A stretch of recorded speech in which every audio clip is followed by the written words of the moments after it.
Supersizing your business is an emotional roller coaster. I wish I could say that growing a business and building a business isn't a huge up and down, both emotional as well as physical endeavor, but it absolutely positively is. And if you expect anything less, you're setting yourself up for failure, because there are going to be great days, awesome days where everything goes smoothly and you want to celebrate, and there's going to be days when you feel like the world is up against you, nothing is going your way, and you just want to quit. If you're prepared for that, if you know that that happens, guess what? That doesn't just happen in growing and building and supersizing our business. It happens in our everyday life. Some days are awesome, other days not so much. We've all had things happen in our life that we wish hadn't happened, but they did, and they're always there to show us something and teach us something. So where does this emotional roller coaster, our idiom today, come from?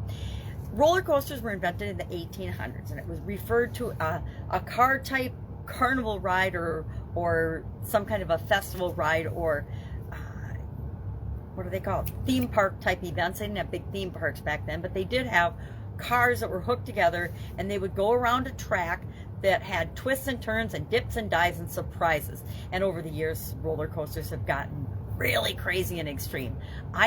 Since I have my kids, I don't do very well on rides, but I do like a good roller coaster ride every once in a while. It reminds me that things change all the time. We have curves that hit us, we have turns that we need to make, we have to pivot, sometimes we go forward, sometimes we go backwards, sometimes we go all the way upside down in what it is that's required as we're building and growing and supersizing our business. So roller coasters are one of the few rides that I'll make myself go on, because they're so exciting and they're so fun. And that's how I feel about growing and building businesses. It is so exciting, and the highs definitely make up for any lows or any challenges or any struggles that we have along the way. In the 1970s is when the term emotional roller coaster was really coined. And it was probably, some psychology study, or, let's be honest, business gurus or management consultants or something that came up with the term, but it was used and then applied to the emotional aspects of decision making. And for today's challenge, I shared 6 steps for emotional decision making and to get your goals life right now as part of that challenge. Next month, I think we're going to do mental. I can't remember, but our thoughts and our processes.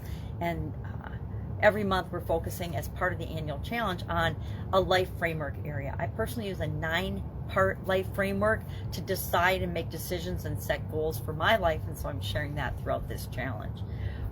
But life and business, it's going to be ups and downs. It's going to be highs and lows. If we didn't have the bad things that happened and our ability to solve problems, then the journey wouldn't be worth it, because building a business and supersizing a business really is all about the journey, and not only the journey of the business, but the journey of who we become during that process. So that's it for today. If I can help you in any way, I'd love to know your experience with emotional roller coasters. Have you ever been on one? I made a whole list of all the ones I've been on, and that isn't even all of them. It's just a quick list of them. If I can help you in any way, ask. Otherwise, I will be with you tomorrow with another interesting idiom. What does it mean? Where does it come from? And how might you use it in your business right now? This one, just know that change is inevitable. It's going to happen. There's going to be highs, there's going to be lows, and it's all about you getting through them and knowing how to deal with them. Have an awesome day. Be with you tomorrow.